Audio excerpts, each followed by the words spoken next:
estamos aqui com os nossos amigos, o JM e o Ricardo, e um quadrado preto ali, que seria a Patrícia.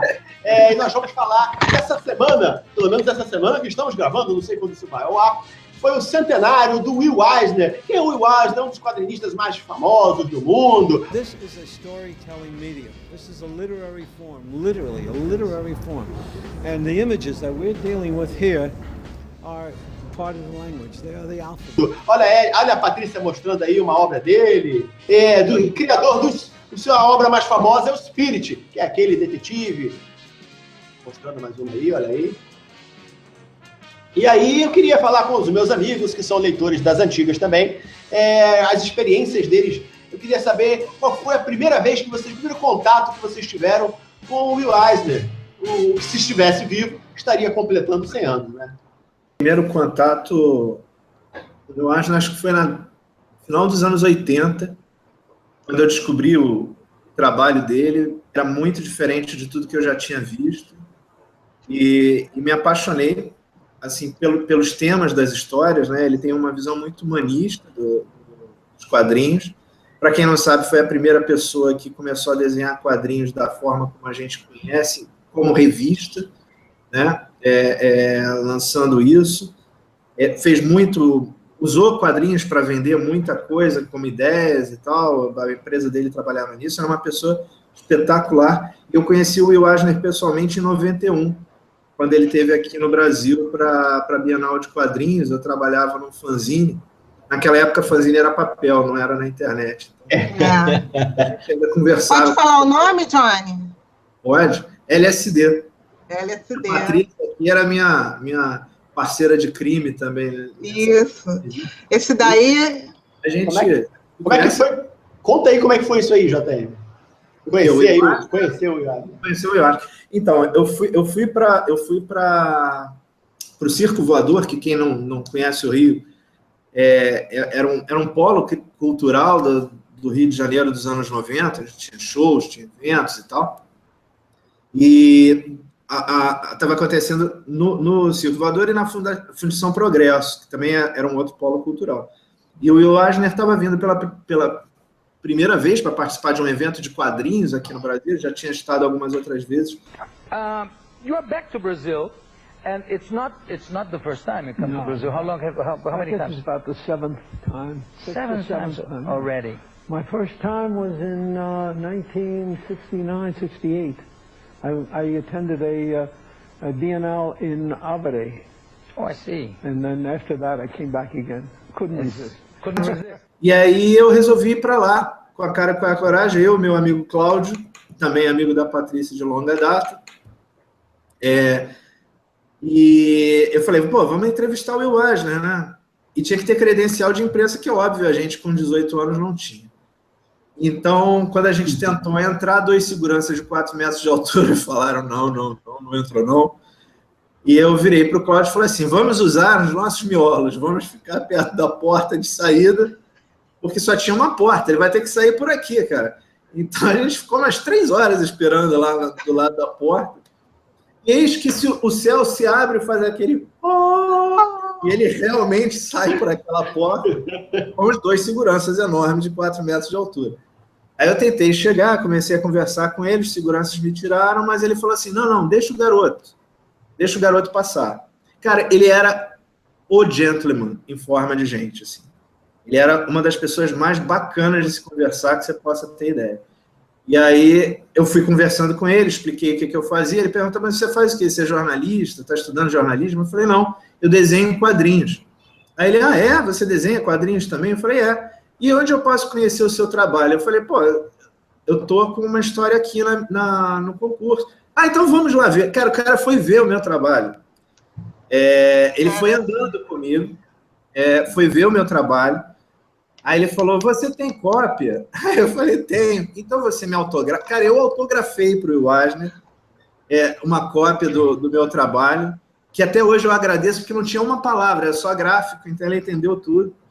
E aí ele tinha sido convidado pela Abril, que naquela época publicava as historinhas do Didi, e a Abril tinha montado um stand na Fundição Progresso, que era uma sala VIP. Rapaz, ele me chamou para a sala VIP. Aí eu entrei junto com ele, tava lá o cara que fazia a turma do Arrepio, a turma do Didi, e eu entrei com a cara e com a coragem, com 18 anos, ao lado do Will Eisner, o Will Eisner abraçado em mim, falando que o trabalho dele é muito bom.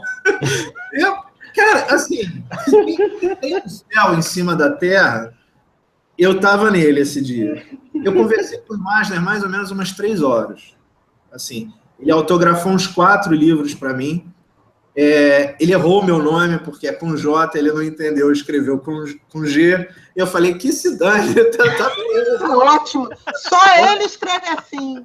Não, cara, eu mudo meu nome no cartório. E aí ele desenhou o Will, né? Cara, assim, mas era uma simpatia, cara. Aí a gente conversou há muito tempo, ele contou a história dele, como é que ele começou. Quem não conhece o trabalho do Will Eisner, por favor, vá atrás, porque vocês vão ter uma dimensão especial do que é quadrinhos. Vocês vão ver muito além do que vocês conhecem. Vocês vão ver como se consegue colocar histórias de fato que vão fazer você refletir, pensar e amadurecer sob a forma dos quadrinhos. Will Eisner criou o que se chama mesmo nona arte. Antes era uma brincadeira, ele fez disso uma arte. Era um cara que eu sou apaixonado por Will Eisner, foi o maior de nós e vai ser durante muito tempo. Gente, agora ninguém mais conta história a partir de agora. Acabou, não tem como suceder um relato desse. Eu creio que assim, JM, como é que você conheceu o Eisner? Um dia um cara me emprestou um livro dele, eu li e achei muito barato. Acabou, vou mostrar. Que deve ser a minha história, né? O Mauro me emprestou um edifício, foi quando eu já conhecia, claro, ele de nome por causa do Spirit e coisa e tal. E aí eu acho que o edifício foi o primeiro quadrinho que eu li, não foi nem o Spirit, e foi porque era a época que a Abril lançava as graphic novels. Claro que eu curti, adorei, é uma história triste pra caramba, mas a arte você lê 50 vezes e acha um troço novo ali. Acha um detalhe que você não tinha visto da outra vez e fica ali olhando aquilo ali. Rick Nobre. A minha história... O que falar agora? sobre o Eisner. Eu conheci, foi o Lobão, né? O Sandro Lobo, né? Que a gente foi colega de faculdade, ele me apresentou o Will Eisner realmente através... Me emprestou algumas revistas do Spirit, depois eu corri sebo, realmente era muito fácil, na época era muito fácil encontrar material do Spirit, né? Não outros trabalhos do Will Eisner, mas especificamente o Spirit. Era fácil achar em sebo na época. E realmente era fascinante. Eu lembro que tinha aquela referência de que o Spirit era o cidadão Kane dos quadrinhos. E não é à toa, não, porque se a gente for realmente, por exemplo, no caso do cinema, se a gente perguntar quem foi que construiu o elementar da linguagem de cinema, foi o Griffith. Né, no 1914, 1915. Mas foi o que o Orson Welles fez com o Cidadão Kane foi um salto temporal de 20 anos à frente do tempo dele, no refinamento da linguagem. E você vê isso nos quadrinhos que o Will Eisner fazia na década de 40, 1940, 41, 42, que é mais ou menos nessa época também. Você vê o que ele fazia com o tamanho dos quadrinhos, com a elipse, com a sequência de ação. Isso só para falar em linguagem, sem falar nos roteiros que são de uma sensibilidade extraordinária. Eu também conheci o Will Eisner na Bienal Internacional de Quadrinhos, em 91, que acho que o pessoal que hoje está acostumado com as Comic Cons não tem ideia do que foi aquela Bienal no Brasil naquela época, do que ela representou. Deve diversidade de atrações, diversidade de pessoas que vieram aqui. Espalhadas pela cidade, né? Você poder entrar numa fila, pegar um autógrafo do Will Eisner, do Bill Sienkiewicz, de pegar atrás dessa gente, era uma coisa que a gente nunca teve a oportunidade de ter. Então, e foi quando a gente se conheceu, mais ou menos nessa época, porque a gente fazia a aula do Ofeliano, né? E aí chegou a Bienal. Que amalgamou, né, a gente, né? A gente, né? Então, assim, eu peguei 2 autógrafos dele na época, ele é de uma simpatia extrema, entendeu? A gente trocou algumas palavras, e a partir dali, não só eu adquiri outros vídeos do Spirit, mas eu também eu me concentrei em outros trabalhos dele, que foram sendo lançados depois, que são fantásticos. Eu gosto demais da linguagem que ele criou, e eu gosto muito da abordagem das histórias que ele cria também. Eu acho, ele realmente ele é o... existe o Will Eisner e existem todos os outros. I believe probably I must have been a Brazilian in another life, because I can say tudo bem. Patrícia. Olha, eu acho que foi o mesmo exemplar do Edifício que o Mauro te emprestou, que eu vi também. Depois eu corri para comprar. O que me encantou muito no Will Eisner era uma coisa que eu gostava de fazer. O Johnny também e a gente tinha essa mania, fazer quadrinhos sem diálogo. Uma coisa que eu tive professor que falou que não, isso não mantém a atenção do leitor. Tem muito idiota nos quadrinhos brasileiros, né? Mas, assim, não sei se vai dar para ver, ele não fazia elipse. Sim. A página era uma história só. Então, você corria os seus olhos enquanto a ação se desenvolvia. E não precisava de setinha para saber para onde olhar. Não. Ele fazia uma composição inteira e ele não precisava de nada para carregar o teu olhar. Ele não precisava nem de diálogo, entendeu? Eu acho que uma coisa que era genial no Eisner é que ele nunca subestimava as pessoas, assim. Isso. Ele não escrevia para... Ele não achava que quem estava do outro lado era um idiota, que tinha que ser guiado pela mão que nem um idiota. Ele escrevia as coisas que ele sentia e ele imaginava que do outro lado ele ia encontrar eco na sensibilidade de quem estava lendo e apresentava a ele um ponto de vista, às vezes totalmente diferente do que a pessoa tinha, seja no ponto de vista da linguagem gráfica, que era genial. Eu vi coisas ali que eu nunca vi, certamente só foram aparecer, inclusive, no cinema anos depois. Ele tem quadrinhos em que ele começa a perspectiva de dentro da boca de um personagem. Cara, isso aí, em 1940, você via o personagem chegando pela boca aberta do personagem que estava ali. Quer dizer, a sequência não era linear de quadrinho, 1, 2, 3, 4, era fluida, né? O texto era sofisticado. Me corrijam se eu estiver errado. É alguém que sempre fez quadrinho independente, né? Ele nunca trabalhou para as grandes. I knew very early that the only way to have editorial freedom, editorial control, was to own the comic strip yourself, because if you owned it, you could control it. Na verdade, não existiam as grandes quando ele começou. O quadrinho, até então, era um suplemento de jornal solto. Ele é a primeira pessoa que resolve abrir uma empresa, criar a estrutura de uma revista, comercializar aquilo. Foi o começo dos sindicatos, quando ele começa a trabalhar com essa história toda. E a Marvel e a DC surgem anos depois. Né? A Action Comics é de 38, né?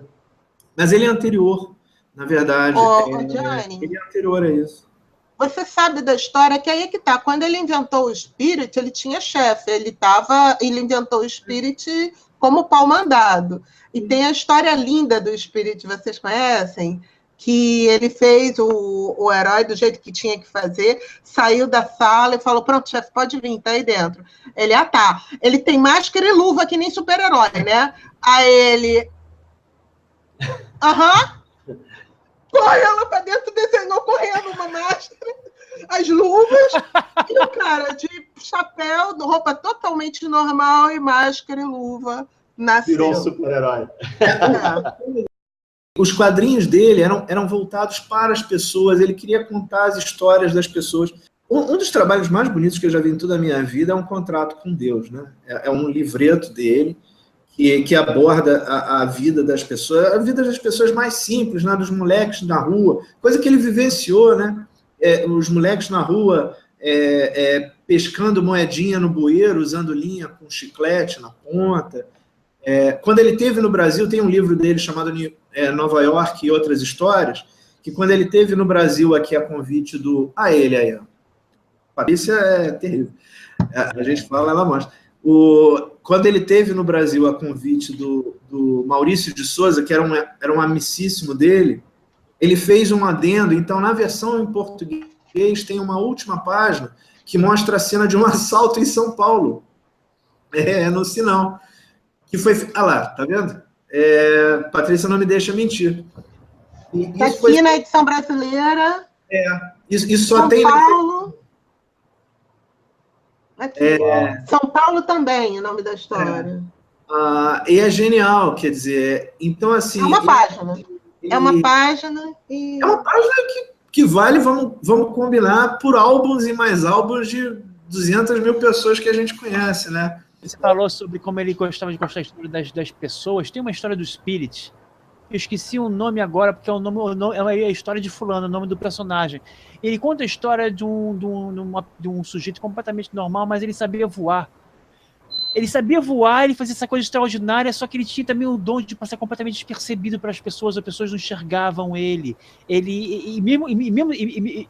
Mesmo sabendo voar, ele passa despercebido, inclusive pelo Spirit e pelo caso que o Spirit estava tratando. Então, ao mesmo tempo que o Spirit está cuidando de um caso, tem aquele personagem extremamente simples, que faz aquelas coisas extraordinárias e que passa despercebido pelos personagens e é uma coisa tão tocante aquela história. Eu tenho esse negócio, é muito tocante, é muito o olhar sobre uma pessoa, sabe, sobre uma pessoa comum, que é incomum, mas mesmo assim é invisível na sociedade. É um espetáculo. Ele tem uma página aqui de Nova York, mostrando um homem atravessando a rua em Nova York na primeira semana que ele está na cidade. Ele vai sendo levado pela multidão, depois de um mês na cidade e depois de 6 meses na cidade.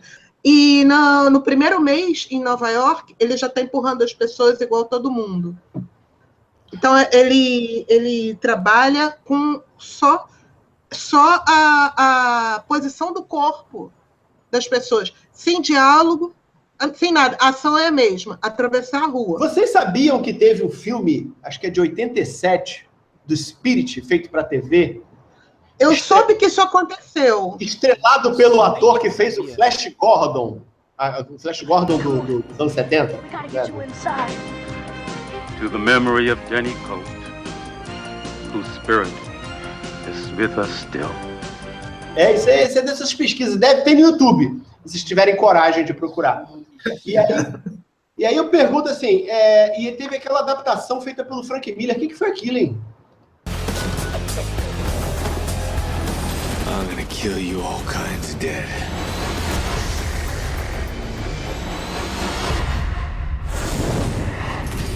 Aquilo são coisas que a gente sabe que aconteceu e a gente não fala sobre isso. Essa obra fantástica, né? Tudo bem que ele não era um criador de super-heróis, mas ele era um criador de figuras humanas, assim como os escritores o são. E você, em todos esses anos, você não teve uma obra dele adaptada, né, para cinema. Várias delas poderiam dar filmes ou alguma coisa. Mas iam precisar de sutileza. Porque se você pegar o Will Eisner, você pode colocar ele entre os maiores escritores americanos e entre os maiores cineastas americanos, entre os maiores artistas plásticos. Ele se encaixa em qualquer um dos maiores que você conseguir pensar em termos de dramaturgia, em termos de literatura, em termos de artes plásticas. Ele está entre os maiores. E eu vou dizer que eu escolhi não ver o Spirit do Frank Miller. Preferi não passar por isso. Eu acho que é como você pegar uma música que já ficou consagrada na voz de uma pessoa, ver qualquer outra coisa, por melhor que fosse, não é mais aquela sensação. Então eu guardo a experiência do trabalho do Will Eisner, feito pelo Will Eisner. Assim, acho que não dá muito para você... Não é o tipo de bastão que você delega. Era uma obra muito pessoal dele, assim. Eu não sei, eu ainda acho assim que Senhor dos Anéis era infilmável até algum tempo atrás, mas o que eu acho que falta para um espírito do Eisner, ou para qualquer... Teve no teatro a Avenida Dropsy, né? Apareceu um Peter Jackson, né? Apareceu um cara... Alguém que ame, respeite e entenda, porque o Frank Miller, com certeza, não entendeu nada. Já passou para o teatro. Quem sabe alguém transfere para o cinema de uma maneira respeitosa, né? A gente bem que merecia. Verdade. Considerações finais, alguém?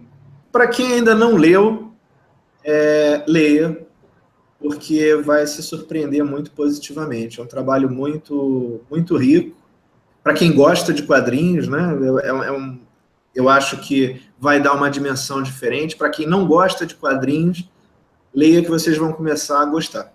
Porque é uma coisa excepcional. Eu adorei o que o Rick falou, porque, na verdade, você chamar o Will Eisner, como até eu mesmo chamei no começo, assim, foi o maior de nós, e foi mesmo, mas, assim, se padronizar, botar ele dentro de uma etiquetinha de quadrinista, é diminuir o trabalho dele. Ele era muito maior do que isso. Ele foi mesmo um dos maiores escritores americanos, um dos maiores artistas plásticos, um dos maiores cineastas. Ele era um pensador, um humanista, um cara que via a humanidade com bons olhos, em cima de todo o preconceito que ele, por conta da história pessoal, sofreu. Ele sabia reconhecer isso nos outros e sabia mostrar isso aos outros. Ele tentou melhorar o mundo, e se a gente não aprendeu mais, foi culpa nossa. Obrigado, amiguinhos, por esse banho de cultura e por essa viagem no tempo até 1991. Foi uma época muito bacana, onde nós, jovens intrépidos, aspirantes a qualquer coisa que o mercado nos pudesse proporcionar, estávamos andando pelo Rio de Janeiro com os nossos quadrinhos embaixo do braço, roteiros e com aquelas ideias fervilhando. Então, um grande abraço, deixe a sua curtida, por favor, e compartilhe para os amigos aqui o nosso bate-papo, que nada mais é do que como se fosse um bate-papo de bar, mas a gente faz na internet porque é mais barato. Um grande abraço e até a próxima! Well, it means that Holden draws the pictures in pencil, and then he gives it to me to go over in ink. Next. So basically, you just trace. I add depth and shading to give the image more definition. No. You go over what he draws with a pen, all right? I'm not gonna let that see you fucking tracer! I'll trace a chalk line around your dead fuck!